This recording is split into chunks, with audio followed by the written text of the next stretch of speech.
As we have seen in the last years, the religious and secular divide is not only an issue in Palestine, but in all Arab countries where uprisings took or take place. This divide is one of the main conflict areas. Be it in Egypt, where the Islamist Muslim Brotherhood government was dismissed by the military coup, or in the war in Syria. Secular and Islamic ideas are used as an important weapon in these confrontations. Thinking beyond this divide, critical analysis of existing ideas and what is meant by secular and Islamic are crucial. Today, we will work on such analysis with our speakers who all participated in one way or another in our project.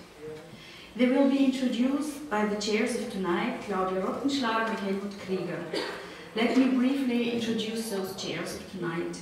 Klaudia Rottenschlager is a PhD candidate at the Department of Social and Cultural Anthropology at the University of Vienna and a member of the research cluster Conflict and Development.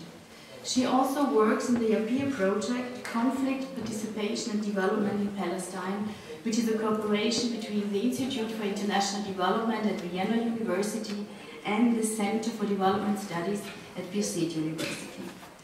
Helmut Krieger is a consultant to the VIDC. He is a social scientist and lecturer at the Institute of International Development at Vienna University. Currently, he is working also in the APIR project and is also a member of the above-mentioned research cluster. His most recent publication, Investitionen in den Konflikt, die politische Ökonomie palästinensischer Staatsformierung, was published by VIDC in 2013. You will also find some of these copies outside at the information desk. Before handing over to Klaudia now, I would like to take the opportunity to thank the Institute for Women's Studies at Birzeit University for the great cooperation of the last years. Without their engagement, this project would not have been possible. Let me also thank the Austrian Development Corporation for its financial support, not only for tonight's conference, but also for the whole project. I would also like to thank the Diplomatic Academy for their cooperation and my colleagues from VIDC for their support in organizing the event. And last but not least, I want to thank the chairs of tonight, as well as the integrators Gabriele Gallo and Brigitte Ornauer. For those who need translation, English is on channel 3 and German on channel 2. You will find headphones outside at the table. On your chairs, you also find feedback sheets. For your comments and critiques, please drop them into the red box outside. I wish us all now an interesting evening, and Klaudia, may I ask you now to present the first panel. Okay, can everybody hear me? Okay, perfect. First of all, thank you, Magda, for your kind introduction. My name is Klaudia Rottenschlager, and I warmly welcome you all to our first session of Critical Student Perspectives. I'm very happy to chair this panel because I'm convinced that especially voices of a younger generation facing the current social-political transformation in the region have to be included in discussions about the thinking that goes beyond aesthetic and one-dimensional understanding of what we may call the secular and the religious. Furthermore, the two speakers of today not only participated in the project Dialogue Across the Religious and Secular Divide at the Women's Studies Institute at Birzeit University, but more importantly, they both work in civil rights organizations to continue the dialogue on a more broader and daily basis inside their communities. Therefore, it's my distinct pleasure to welcome our two guests, Sawsan Kanan and Hanan Kaoud. Sawsan Kanan is a gender expert at TAM, Women Media and Development Association for Palestinian Community Infrastructure Development in Ramallah. She received her Master in Gender and Development Studies in July 2013 at Birzeit University. Today, Sawsan will elaborate on the problematic relationship between religion and state policy in contemporary Egypt. She will give insights in Egypt's dilemma, as she calls it, of exploiting religion for extending state power and its consequences. Hanan Kaoud is Director for Development, Communication and Outreach at MIFTA, the Palestinian Initiative for Global Dialogue and Democracy in Ramallah since October 2013. From 1997 to 2013, she worked in different positions at UNDP in Jerusalem and in Ramallah. Hanan Kaoud received a Master in Gender and Development Studies in 2013 at Birzeit University. Today, Hanan will talk about mainstream liberal secular approaches to tackling gender-based violence in Palestine and why, from her perspective, these have failed. She will elaborate more on the question why the current legal protecting mechanisms in Palestine tend to be ineffective to combat violence against women, and more importantly, which steps have to be taken to promote women political inclusiveness and the outreach of official law into the private domain. The two speakers will talk right after each other. After that, we have around 30 minutes for questions and short remarks. Again, thanks again for joining us at the conference here in Vienna. And now, Sawsan, the floor is yours. Thank you. I would like to thank Magda and Klaudia for their kind introductions. Also, I would like to thank the VIDC for their program and also this conference. We had very great experience with this project, and I would like to share some with you, and thanks for all the audience for your participation. My paper talks about the problematic relation between religion and state in Egypt. And actually, the question of religion and state was raised in the Arab countries at the stage of independence and modernization. Specifically, the relation between Islam and the new political structures that emerged after independence.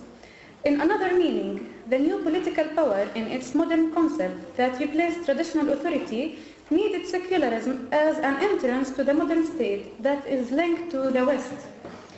And since the new state nationalism is a recent phenomenon that emerged in the age of capitalism, we accordingly cannot understand secularism away from the developing state and the society. Hence, secularism was introduced as an alternative to the religious state, as the solution for states who want to tread on the path of civilization and modernization and progress.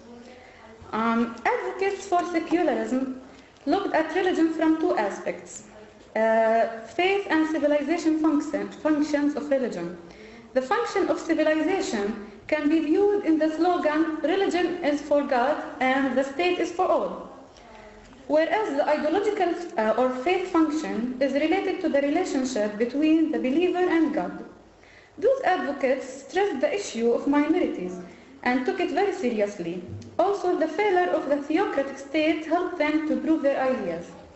But if we looked for secularism from, for example, a Marxist point of view, we can conclude that political liberation comes from human liberation that can be achieved by not converting the mundane matters into theology. Egypt is an example of recognizing the relation between religion and state, and the exploitation of religion by the political elite in their political competition. However, the dilemma in Egypt lies in the exploitation of religion for extending the state authority. The relation between religion and state in the Arab countries and Egypt in particular is framed by the conflict between the European model in separating religion and state, and which came after the French Revolution, as we know, and the other is the religious Islamic model. This paper aims at answering the questions: is Egypt considered as secular or religious state? And what is the form of relationship between religion and state in Egypt? And what are the problematic aspects of this relationship, and what are its consequences? I will start with the state development in Egypt. The process of updating the state in Egypt started particularly at the era of Muhammad Ali Pasha, who had significant reforms in political, social, economic, and cultural areas of life. He started the transformation from feudalism into capitalism, and he put the foundations of the civil state. And after him appeared some enlightened religious intellectuals like Jamal Din al-Afghani and Muhammad Abdo, who tried to stress and prove the idea that liberation is a tool for modernization, and they tried to link it to Islam. And also there were some secular intellectuals like Farah Anton, who stressed the idea of separating religious authority from the political one in order to achieve tolerance between religions and modernity too. Then came Ali Abdel Razak, 1928, with his book Islam and the Fundamentals of Authority, which debated the caliphate and stressed the Quran and Sunnah didn't legitimate the caliphate, and that it is not a religious system. Such kind of debates have shaped the dialectic relation between modernist and secular systems and contributed to the formation of ideas on how should be the relation between religion and politics in Egypt. Also, the relationship between political power, judiciary, and fatwa, or what we call it, religious interpretation institutions. Now, the emergence and development of Islamic political movements in Egypt. Actually, political Islam or Islamic movements began to emerge in Egypt at the beginning of the 20th century, while the Ottoman Empire was breaking down. It was first represented by the Muslim Brotherhood Group, 1928, that introduced the notion of comprehensiveness of Islam. Comprehensiveness of Islam means that religion encompasses all aspects of life. They were calling for applying Islamic Sharia laws through the state institution.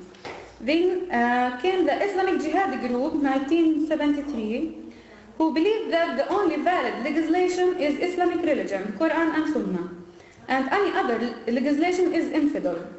They also called for establishing an Islamic state.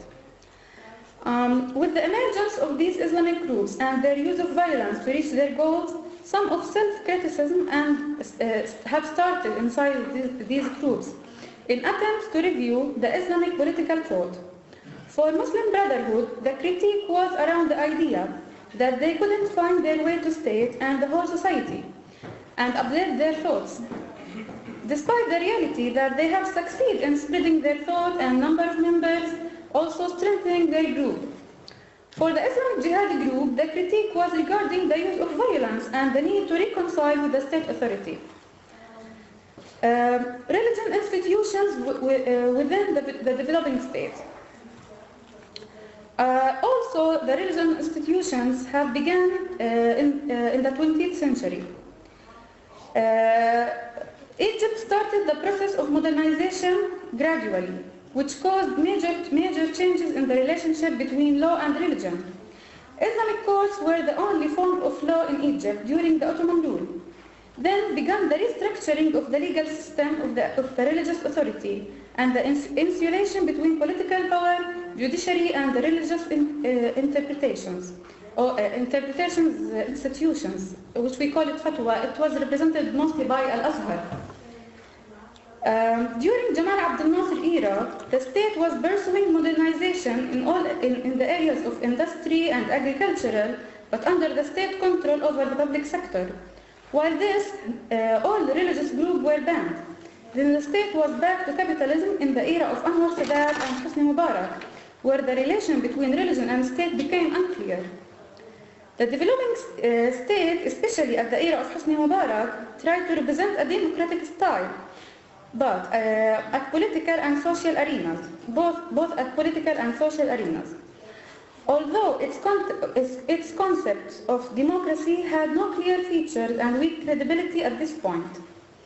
And in order to differentiate between religion and politics, the modern state recognized the legitimacy of religion and its values, while maintaining the concept of modern state and the minimum required democracy it want to represent.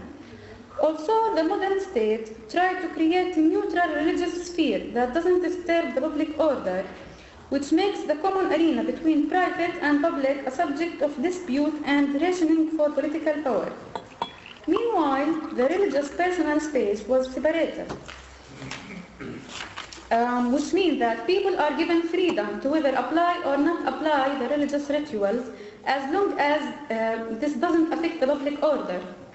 At the same time, the state was marginalizing religion from the political and public spheres and limiting the role of religious clergy. In its attempts to spread modernization, the Egypt state started to spread control over religious, cultural, educational, and social institutions, and worked on including them under the state regulations and supervision. For example, the supervision of religious affairs ministry over the mosques by licensing the preachers and coordination with them regarding what to address in Friday's ceremonies. Also, recognizing Al-Azhar institution, which is a state subsidiary, as the regulator of religious affairs, although most of decisions on religious issues were taken by the state courts.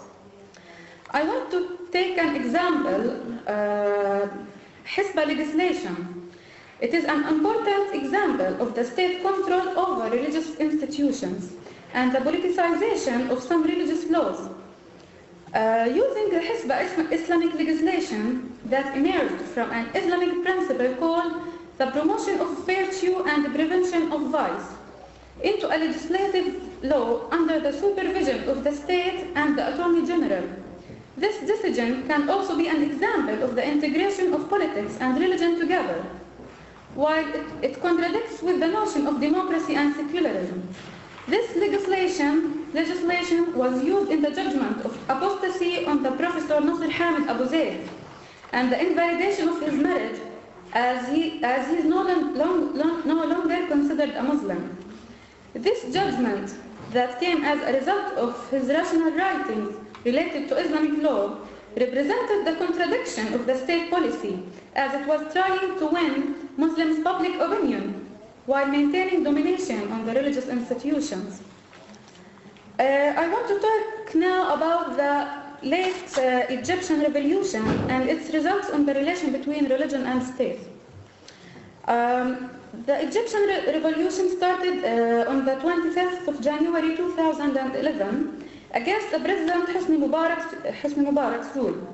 It was represented by all categories of people, especially youth and poor segments. The revolution succeeded taking off Mubarak, but as it goes on, it manifests three political powers. The first one is the Egyptian state army that took an important part in the revolution beside the Egyptian people. The second is the Muslim Brotherhood group, with its strongest and most organized civil political action in terms of numbers, organizational discipline, and consistency of the cultural mainstreaming among its ranks. The third is the liberal force, which is made up of party organizations and independent political figures. However, the Muslim Brotherhood group's presidential candidate, Mohammed Morsi, won the elections and became the president, which caused a shock for liberals and youth revolutionists, also the religious minorities. So continuous protesting and rebellious acts started to emerge as a reaction of Morsi, especially after his declaration that he is the only source of executive, legislative, and legislative powers. He also limited the independence of judiciary system and gave himself the protection from any legal accountability. As a result, millions of the Egyptian people protested and called for taking off Morsi, which occurred in the intervention of Egyptian armed forces. So the chief commander of the armed forces and the Minister of Defense, Abdel Fattah Sisi, became the temporary president, who made constitutional amendments that include an article which prevents the establishment of any religious political party, while at the same time declaring that the principles of Islamic law are the main source of legislation. Now, we can conclude from this that the state policy in Egypt is characterized by lack of clarity in its relationship with religion, as the confusion about secularism there is the fact that politics and religion are integrated in a way that resulted in constant struggle between them, which made secularism unstable. Secularism is the cause of this confusion because between religion and politics, as it's being used by the state as a tool to represent modernity, while trying to maintain its religious image in fear of losing the big religious category of the society. Therefore, it kept religious institutions, but under its control and supervision. So the state was extending its domination over social, cultural, religious, and political arenas of life without posing this provocation directly to any of the relationship parties. The state also was in reality separating religion and politics, while at the same time trying to make them appear inseparable and non-contradictory. This ambiguous relationship between religion and the state is putting the community at the center of the conflict between the religious culture imposed by religious institutions and the liberal cultural image the state is trying to maintain and imprint in the society through all of its other institutions. And its attempts to stay part of the global system of the Central Western civilization. This continuous conflict and struggle between the state and Islamic movements makes democracy for Egyptians very hard to achieve. And actually, the democratic process that took place immediately after Mubarak has proved that the primary intention for both advocates for religion and advocates for secularism is to take power, influence, and control. And this is evident as we saw the secular state use secularism to control religious institutions and extend its power. And within a similar context, when an Islamic party took presidency, it has maintained the legislative, executive, judicial authorities under the control of the head of the religious state. This is it. Thank you very much.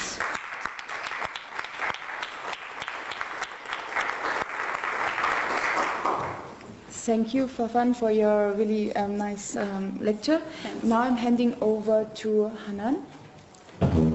Thank you. First, thank you, Klaudia, for your warm, comprehensive introduction. Thank you also for sitting between Egypt and Palestine and taking the race issues seriously.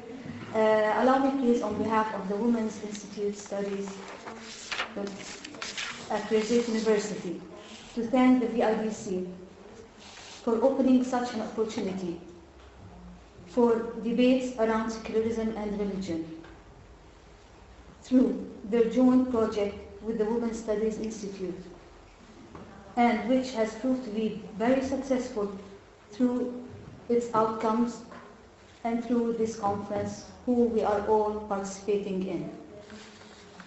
Special thanks go to Magda for both participating with us in our modest dialogue around the tables, and for receiving us here in Vienna, as well as giving us the opportunity to participate in this conference with all of you. And with Professor Al-Halak from the University of Columbia. Unfortunately, Dr. Islah Jad is not here with us for certain reasons beyond her control. She was really eager to be with you all and with the VIDC team, with Professor Wa'el, and with us. Now I go, thank you very much. I go to my paper. I'm moving you now from Egypt to Palestine to talk somehow about mainstreaming liberal approaches in combating violence against women and why these have failed in Palestine. Different organizations work to combat violence against women, including through engaging directly with the judicial and security systems, the legal formal bodies that are responsible for providing protection to women under the doctrine of state protection, However, many factors contribute to the poor enforcement of the legal rights of Palestinian women. That's why I am here. These include the weak Palestinian culture of rights, the dominant tribal system, the lack of efficient and effective human rights organizations, and let me say influential human rights organizations, and enabling law institutes, and the impact of the Israeli occupation on disabling the Palestinian security system. In light of all these features, there is a particularly strong need for civil society organizations to engage and work to ensure more effective state protection of women. This paper argues that organizations lack strong oversight over the judicial and security systems with limited influence due to the certain aspects of dynamic power relations, specifically with the existence of the Israeli occupation, thus creating a culture that places the blame on the victim rather than on the perpetrator. This oversight is important because in order for people to be able to buy into the work of the security system and accept the rule of law, they have to feel part of the lawmaking process and confident that the law is applied to everybody, irrespective of their political position, their religion, gender, and race. It is surprising to see that despite the immense efforts exerted by a wide range of organizations who act beyond boundaries, and I quote, beyond boundaries, in providing protection to Palestinian women, national statistics still show a very high rate of violence against women. Compared to 2005, the percentage was 25%. Now, in 2011, it increased up to 36%. In 2013, we had 29 cases of killing women in the name of the so-called honor killing. We have another 2 cases reported in January. Civil society organizations, a brief history, very brief history. In highlighting the evolution of the Palestinian civil society, it becomes important to point out that the third world countries have been witnessing a remarkable increase in the number of non-governmental organizations. This might reflect a constraint due to the fact that while these institutions operate under the themes of empowerment, development, and human rights, certain doubts may arise pertaining to their work and agendas. Meaning, it is true that non-governmental organizations serve enabling the institutionalization and developing of the third world countries. However, they more tend to serve the so-called novelty of liberal thoughts of Western states by means of managing and controlling the resources of the developing countries. The Palestinian civil society has a rich history dating back to the 1900s. Since the British mandate and Jewish colonization of Palestine, the Palestinian woman's classical concern has been more embraced in the struggle for self-determination and independence, consequently linking women's emancipation to the national liberation movement. However, from 1948, Nakba, and 1967, Naksa, we call it, following the Nakba, which distorted the Palestinian society, Palestinian civil society dispersed, with only a few Palestinian NGOs remaining. From 1967 through 1980s, Palestinian civil society largely focused on providing services and relief. However, following the beginning of the First Intifada in 1987, human rights organizations demanding the implementation of Palestinian human rights flourished. Moreover, the number of organizations monitoring the actions of the Israeli army grew, and a vibrant network of civil society organizations emerged. Between the end of the First Intifada and the signing of the Oslo Agreement, aimed at providing services at the grassroots levels, the NGOs became important, especially that they were considered the channel through which foreign aid is provided to Palestinians, as well stated by Professor Jad Islah. NGOs were further regarded as donor-driven and more as exploiting funds for their own enrichment and at the cost of an increasing destitute population. By employing donor agendas, the work of the NGOs shifted from meeting the needs of marginalized and poor segments in the society, including women facing violence and abuse, and focused more on implementing projects in the name of sustainable development. This work has continued with the establishment of the Palestinian National Authority in 1995. Of the negative effects of the Oslo Agreement was the demolishing of the Palestinian women's movement, which had previously risen as social movements aimed at collectively resisting the Israeli occupation and providing support and services to marginalized groups in the society during and prior to the First Palestinian Intifada in 1987. The loss of constituencies in the political parties and in women's movement and the inability to come up with a unified agenda for tackling women's issues have isolated these women's movements from Palestinian women grassroots, as well as weakened their voice in reflecting the women's agenda. A complex factor that leads to protect women against violence is still treated under legislation and according to practice as, which is the Palestinian Civil Police, is still treated under legislation and according to practice as a military force whose violations are prosecuted under military courts and not civilian courts. Scholars observed a deliberate lack of clarity in the functions and roles of the civil police, so that many citizens have questioned the identity of their police. Such impassiveness is also observed in that the weakness of the police and courts under the Palestinian Authority means that many Palestinians do not seek recourse there. Several bodies also exist within the Palestinian basic law to oversee the work of the Palestinian security system, including the Palestinian Legislative Council. Two aspects have affected the functionality of the Palestinian Legislative Council. The first one being Israel's effort to suppress the Palestinian sovereignty and self-determination on their own lands through the process of arresting political leaders, including members of the Palestinian Legislative Council after the 2006 elections, where statistics of Palestinian human rights organizations indicate that by November 2012, around 14 Palestinian Legislative Council members were detained by the Israelis. And the second factor that has affected the functionality of the Palestinian Legislative Council is related to the internal political split between Hamas in Gaza and the state authority in the West Bank, where since the 2006 elections, since the 2006 elections and Hamas winning the elections, the PLC has been at a standstill. Accordingly, this major oversight body remains ineffective.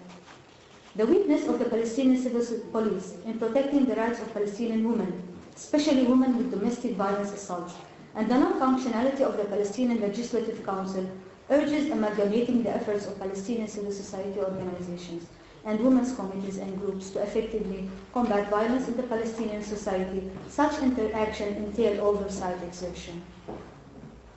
The existing laws in Palestine are broad and are subject to varying degrees of interpretation by legal institutions, especially with the Palestinian Authority's backing of proposed amendments of the penal law that is considered by women movements as measures to extend access to the rule of law. For example, the Palestinian Basic Law largely adheres to human rights standards. However, the rights it establishes are not being litigated, nor do they appear to form more than a negligible component of day-to-day legal practice. The outdated British/Jordanian criminal law also failed to conform to international standards.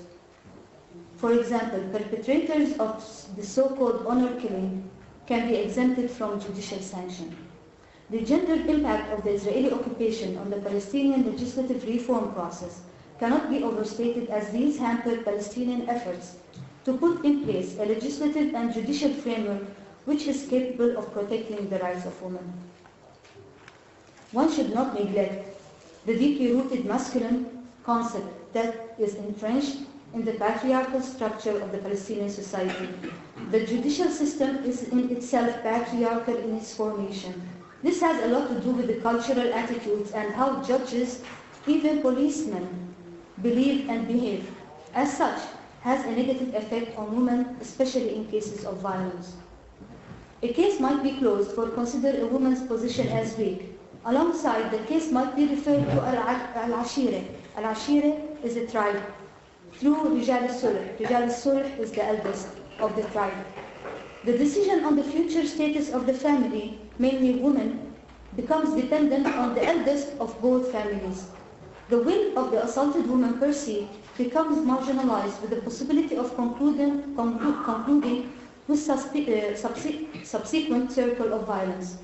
This representation reflects formal justice that formalizes informal justice and essentially places the rule of law in the hands of al-ashira and in the hands of Rijal al-Sulh. This element has played a major role in aggravating the violence against women. The operation of informal justice legitimates norms and practices by the society. Informal justice has been strengthened and grown, as has the cultural identity of the Palestinian communities throughout history. More specifically, the absence of state authority during the British mandate on Palestine in 1920, followed by the Israeli occupation, which has compelled greater self-reliance in realizing justice.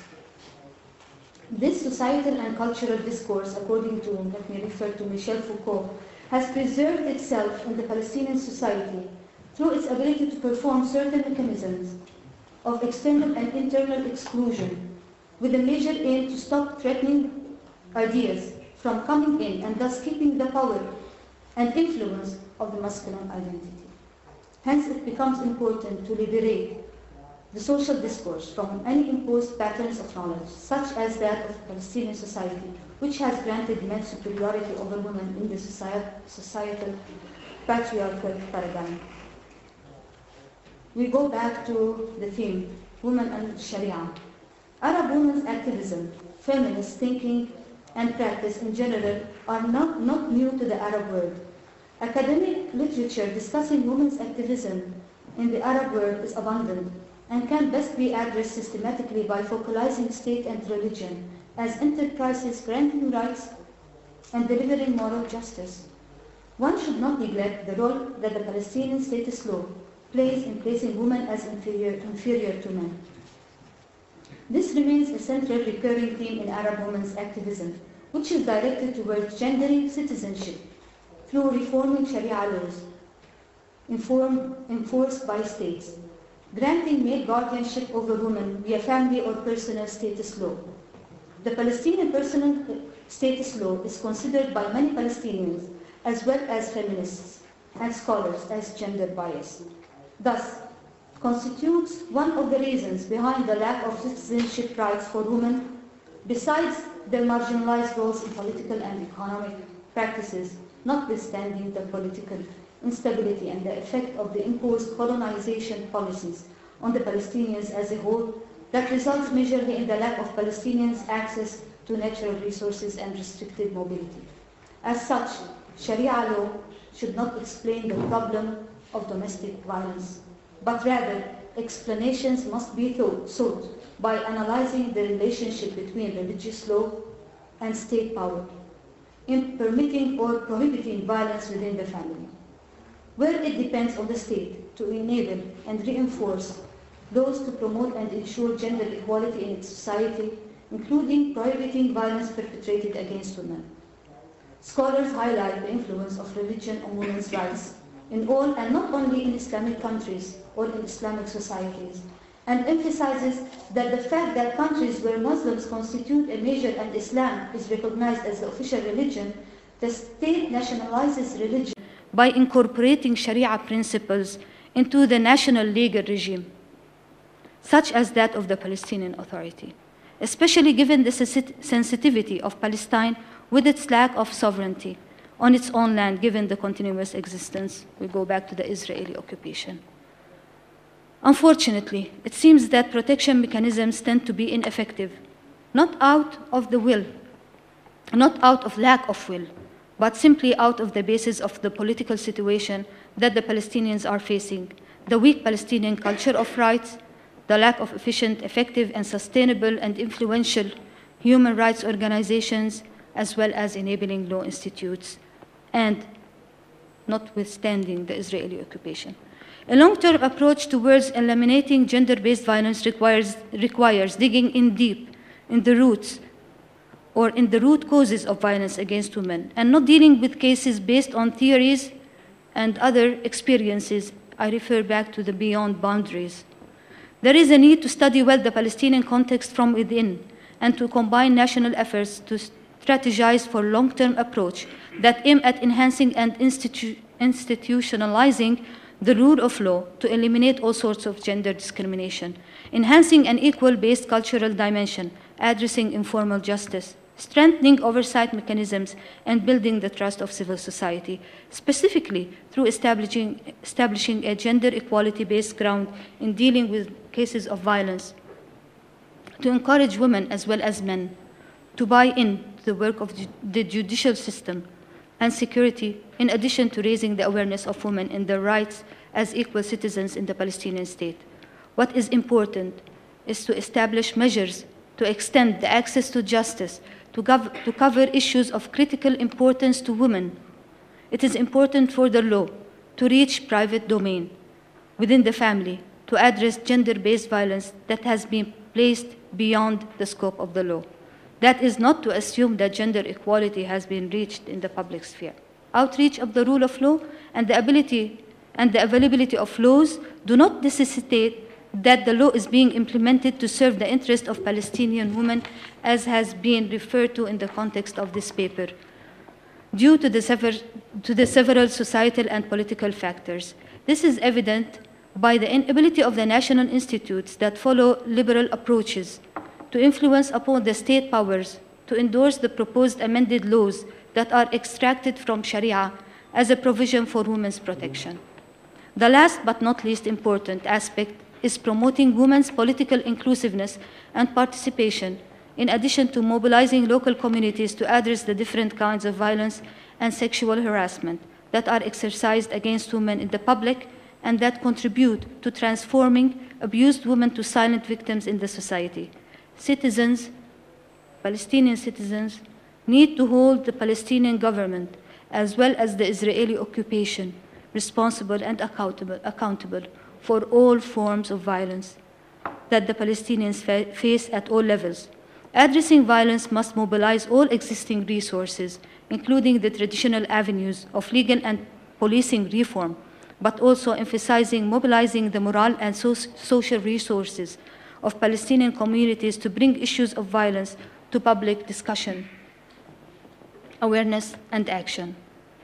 Supported by a unified conceptual framework with the engagement of local communities, youth, and women as agents and catalysts for change. Therefore, an urgent need calls for more dialogue at the local and national levels around secularism and religion. Around secularism and religion binary, with a special focus on women's position in the religion, as well as women's status in the secular society. Indeed, notwithstanding the colonial context. Dialogue needs to be deepened along with developing internal discourse that can complement rights-based approach for women as well as for the Palestinian society as a whole. Thank you very much.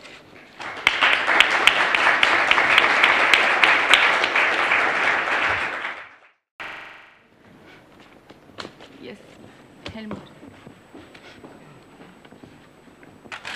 Yeah, thank you very much for your lectures on quite different topics.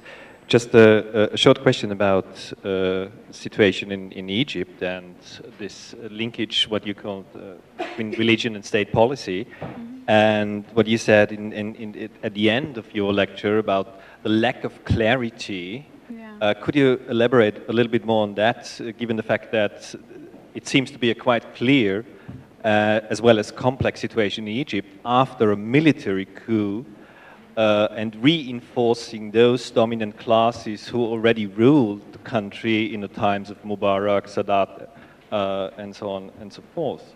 So what do you mean by lack of clarity, given the fact that a military coup has already established those dominant classes? Yeah.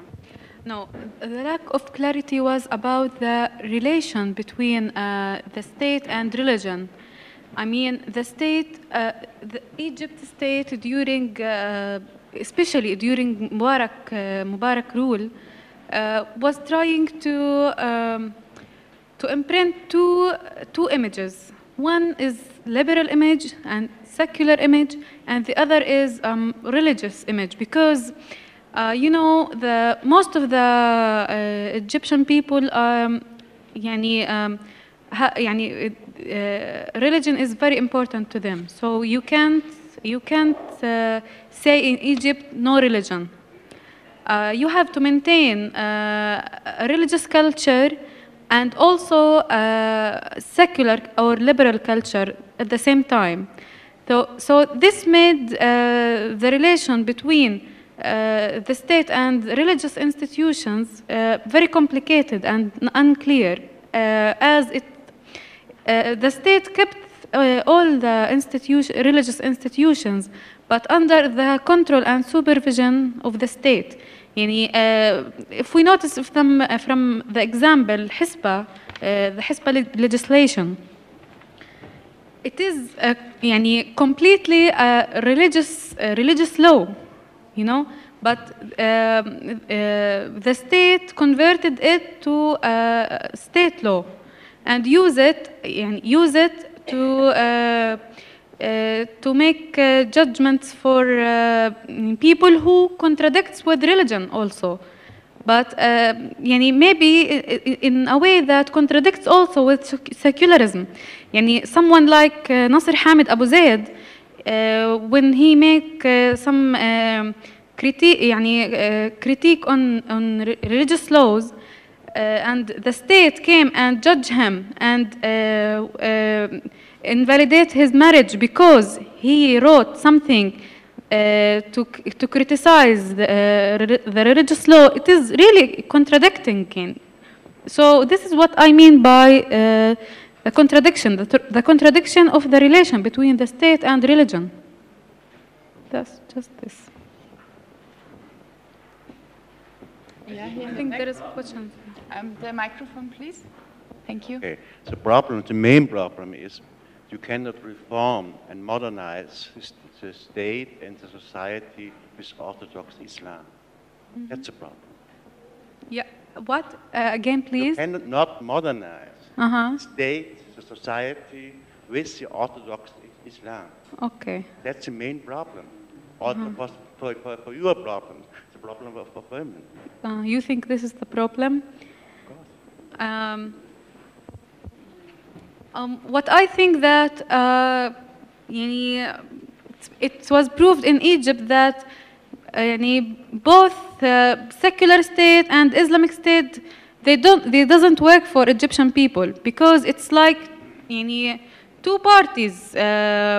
Egypt now is divided for two parties: people who want an Islamic state and completely religious state, and the others do not want religion to rule. So, and I think this is making more conflict and more problems and injustice to the Egyptian people. I think it will be more democratic for the Egyptian people to forget all of this conflict, not to impose this relation, or now it became more to the public, this conflict. So I guess we shouldn't put it in our mind that religion is the solution, or the secular state is the solution. I think democracy, however it came, is the important. Question here. Right?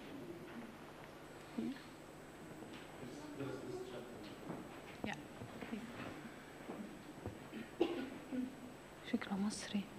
Thank you very much. I have 2 points. One point, historically, it is not far away history, the creation of the Islamic movement. Mm-hmm. It is simultaneously happened in Egypt as well as in India.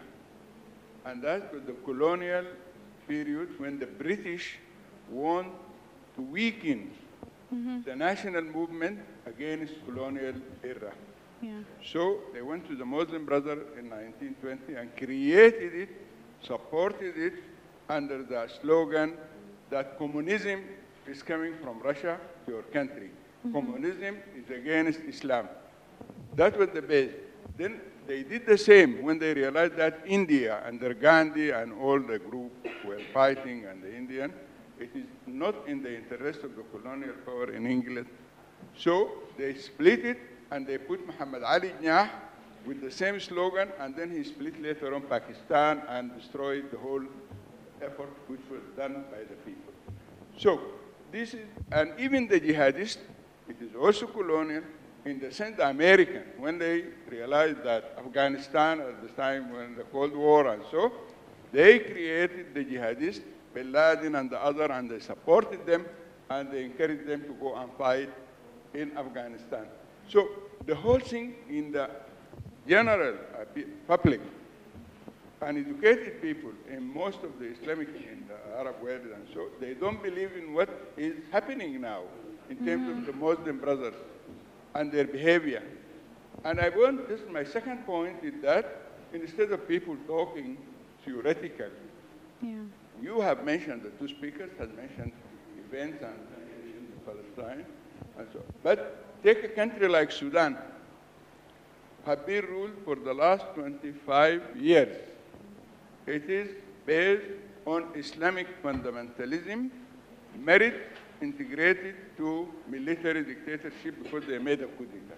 And you can see the deterioration which happened to the democracy and to the women's rights. It is just bad. Sorry, can I ask you for your question, please? So I hope people will take examples and put it as illustration of how awful the situation when politicians bring Islam as a slogan to use it for their interest. Okay. I think this is a comment, not a question, so thank you for your comment. Here, please. Thank you. I have a question. It seems to, I just jumped into this, right? We were a bit late, so unfortunately I didn't hear all of your subject. But I just heard just now, correct me if I'm not right, that a marriage was dissolved because somebody voiced his criticism towards the government. Is this possible? This is for me a basic human right. We can decide who we marry and we marry. Actually, in Islam, if you are not a Muslim anymore, you cannot marry a Muslim woman. So Nasser Hamid Abu Zaid was a Muslim scholar, and he was married to a Muslim woman. After announcing that he's not more any Muslim, they judged him in apostasy. He is not Muslim anymore. They are no more considered him Muslim, so they have to invalid his marriage because they don't consider him Muslim. So I think he managed to go outside of the country and he stayed with his wife, but outside the country. Yeah, this is just the case. And this happened not by the religious institution. This happened by the state, which is pretending that it is secular. You know, this is the contradiction.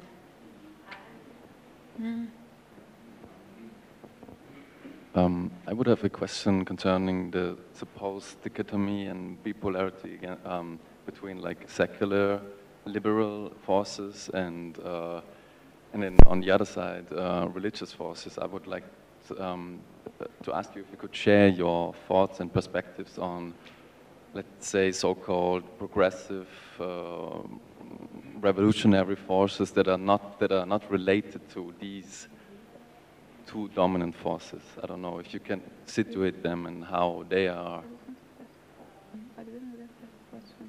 Can you repeat it again? Yeah. I didn't get the point. I mean, exactly. you were talking a lot.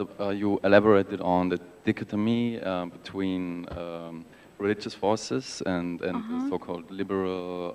Okay. After the revolution. Religious forces, and I would like to have you, or maybe you can share your thoughts and perspectives on, let's say, so-called the revolutionary forces and progressive forces who are not, like, for example, the revolutionary socialists who are not related or who would not relate themselves to these two big dominant power blocks?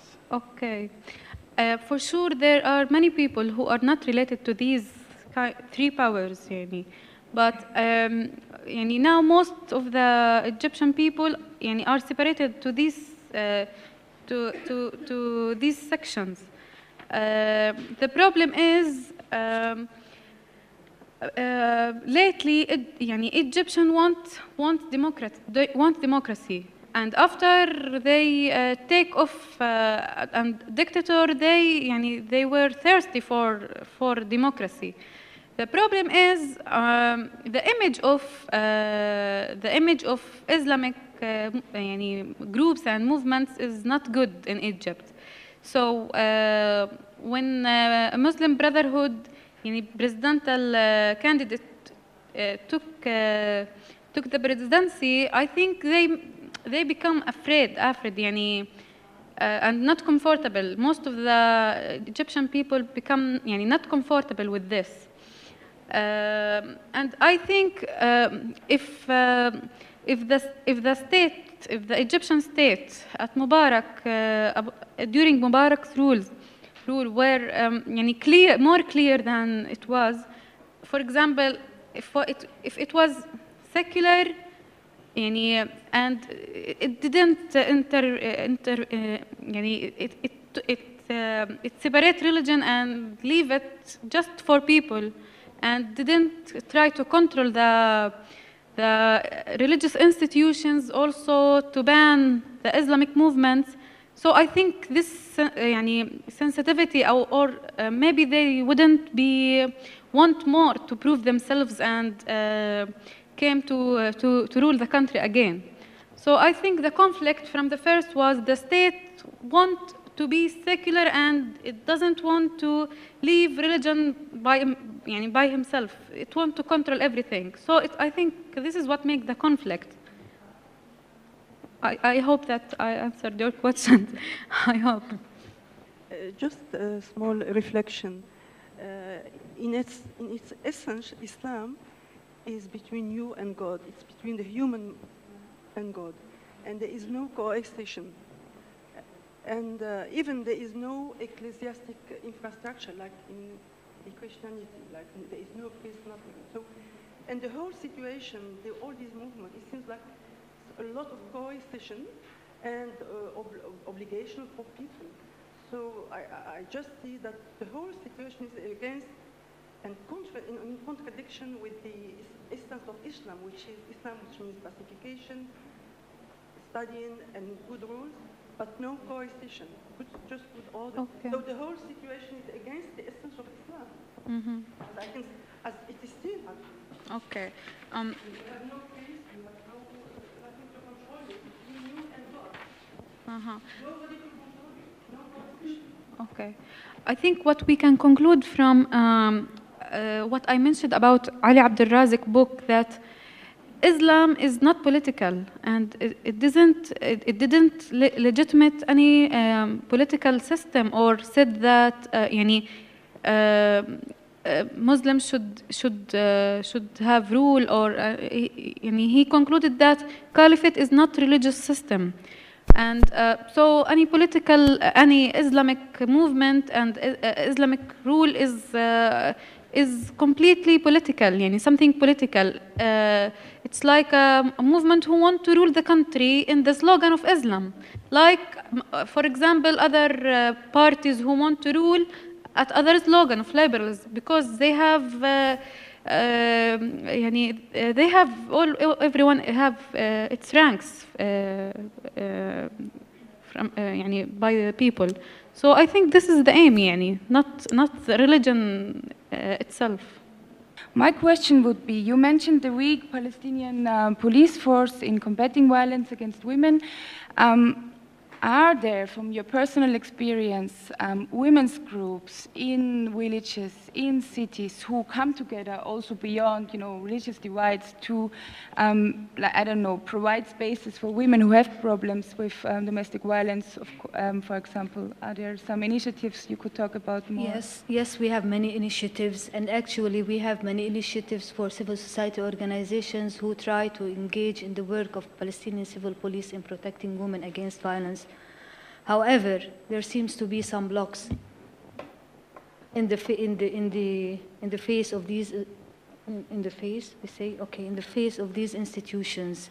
Actually, they are not authorized to interfere with the work of the Palestinian civil police. We have around out of more than 4,000 civil society organizations, we have around 370 organizations working on human rights and basically are engaged in working on women issues and to adhere to the principles of human rights and international humanitarian law. Basically, they do form coalitions.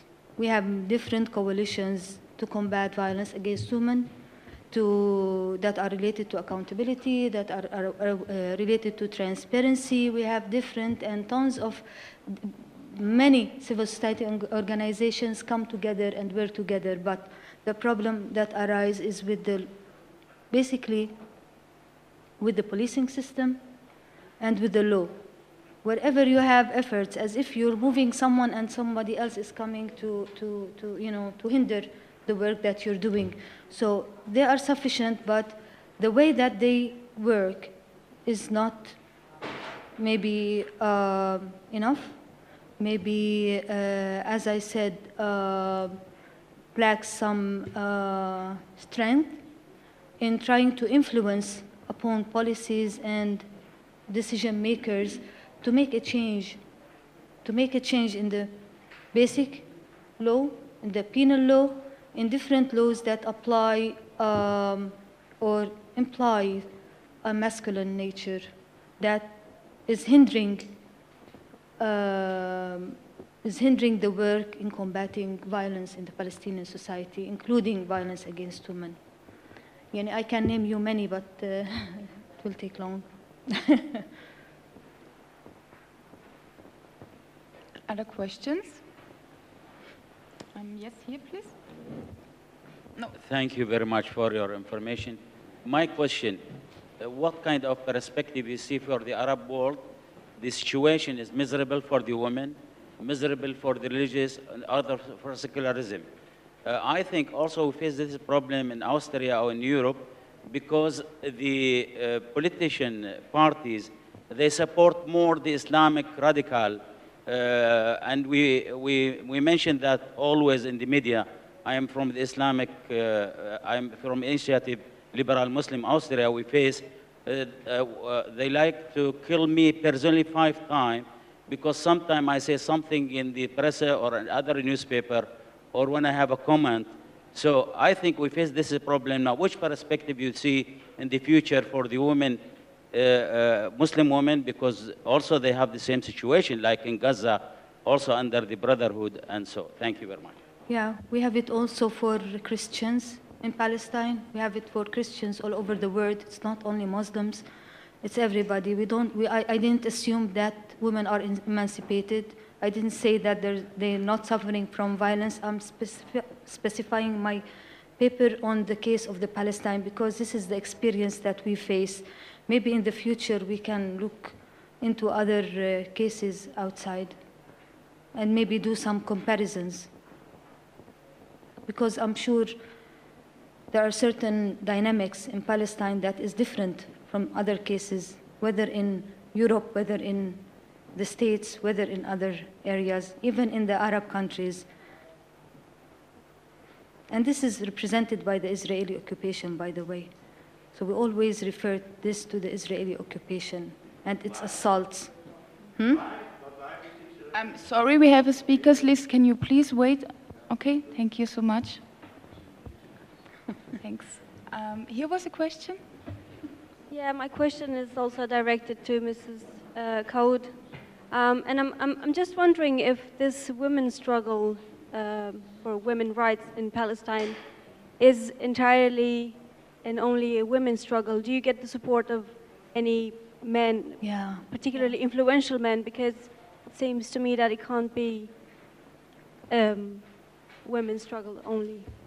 Yeah, we have different initiatives in Palestine. Different organizations use different modalities to work on this basic problem.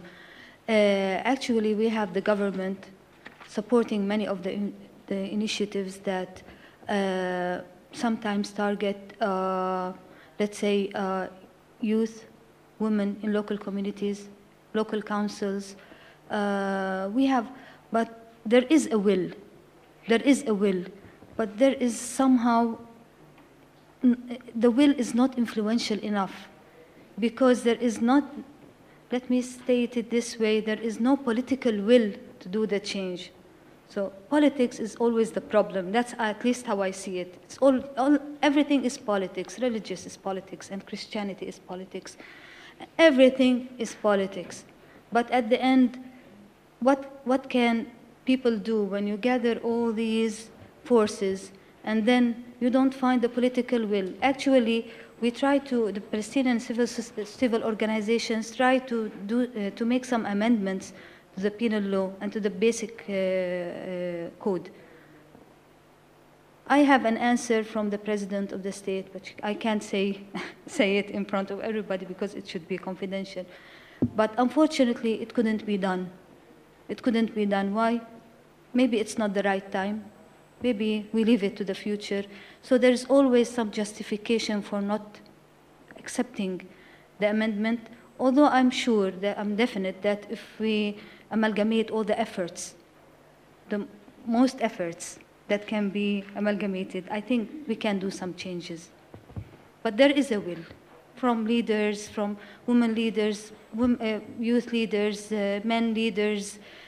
There is a will, and there is many, huge, tons of efforts and work to combat violence against women, but it's not succeeding. Actually, the rate is increasing rather than decreasing.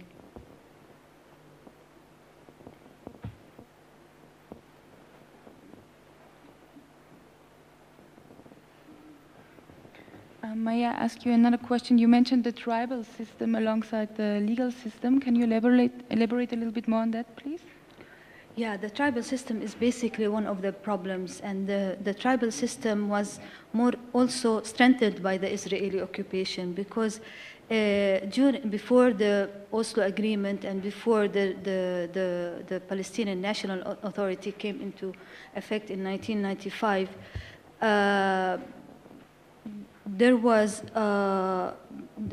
we were under the military, the rule of the military, the Israeli military forces. The Israeli military forces encouraged the informal system through referring cases of violence. We're talking about violence now. Through referring cases of violence to the tribes and Rijal al-Sulh, the eldest of the tribes. And this system continued since the British mandate, through the occupation, and then to the, until Oslo, the Palestinian National Authority, and then moved forward. So this was, for example, if a woman faces a case of violence, for example, let me say her husband hits her, okay, and she goes to the court, okay. The judge, the first thing the judge says, Aib is, it's a shame on you to come here and sue your husband. Go home and you will reconcile and everything will be okay. This is part of the transforming the formal system into informal system. Her family also will enhance this, will also say the same thing to her. Did I answer your question? Yes, thanks so much. Other questions? Yes, here in the back. Where's the microphone? Thank you. Excuse me, the situation in all Arabic countries is for women catastrophic. Sorry, can you please? It's disastrous. The situation for women in all Arabic countries is very, very bad. Mm-hmm. Do you agree? Yeah. And why should the Israelis are the ground for the bad situation in Palestine? For worsening the situation in Palestine. It's all There are same certain, situation. maybe we need to discuss this more, maybe outside, because it will take me maybe midnight until tomorrow to give you examples of what the Israeli occupation do to our people. Excuse me. Oh, sorry. The Israelis are not interested in a patriarchal system by the Arabs. It's not their interest. And I think you can also call the Israeli system a patriarchal system. Can I ask you what kind of violence the Israelis impose on checkpoints? Excuse me, sir. Okay, maybe this discussion can go on further later. If there are no questions anymore, yes, there's one here. The last question, please. Thank you. You spoke a lot about Islam and the Arab world and women's struggles in the Arab world. My question is, do you think this struggle is limited to the Arab world? And what are your perspectives on the Arab world learning from other Muslim countries? Thank you. Yeah, I think that women are still not emancipated fully all over the world. We can say that women are free. And we can say that Europe or the United States have achieved gender equality. By no means that they achieve gender equality, or by no means that women are emancipated, let me say, from violence.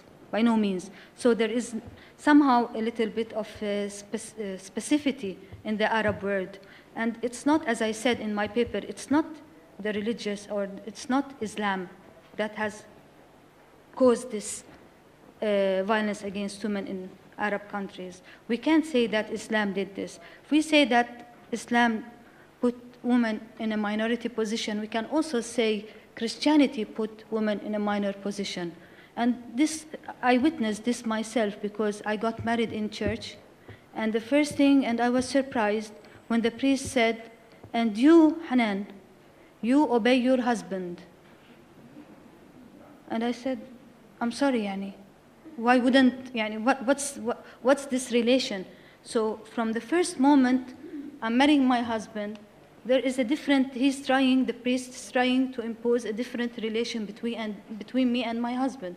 Because the next day, if I do something, my husband would say, "The priest said, obey your husband." Okay, so it's not only Islam, it's all over the world. It's not the Arab countries because of Islam. But also, Hanan, maybe if I just, this issue in particular has raised my eyebrow from the beginning of your lecture. And the reason is that I think that speaking in Europe or North America in particular, you need to account for the type of audience you are talking to. Not all audiences are the same. For example, it's important to remind your audience that 1 out of 4 girls, women, in American universities will be raped while she's studying. It's important to know that 1 out of 6 American women will be raped in her lifetime.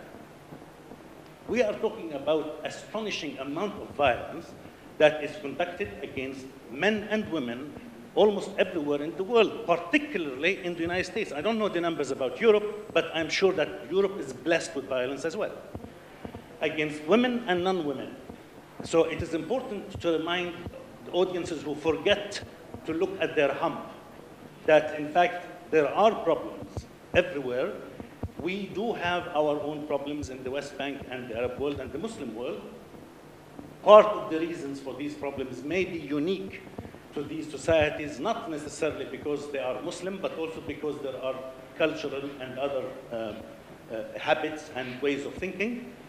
But also because we, and this is the second point that I was thinking about while you were talking, that in fact we are living in the West Bank, in Gaza, in Bangladesh, in Indonesia, everywhere in the Muslim world, they are living let me put it this way, they are living a modern structure, a modern way of life. All of these people are modern. They lived in the 21st century. True. Whether you like their amalgamation between religion and even the religion has become modern. Ask me about the Sharia, and I will tell you how different it was before. So in fact, you might want to ask the question, what are the traps of the modern project that caused and is causing and increasing the number or the statistical quantity of violence against women? Things are not, by the way, improving. No, I agree with you. I totally agree with you, Professor. But maybe sorry to finish, but a short answer. Yeah. Okay. No, I just wanted to ask a question. Before we speak about modernity and about modern methods, specifically in combating violence against women, let me ask if masculine or men would buy in the modern emancipated or modern approaches for emancipation or not. This is a question, and this needs to be maybe... Whether they buy it or not, it is a modern attitude. It is, but do they buy it? Do they buy it at the end of the day? You're right about this, but you need to ask why. That's the question that maybe next research. Okay, thank you so much for all your questions and remarks. I'm very much looking forward also to your lecture afterwards, Mr. Halleck.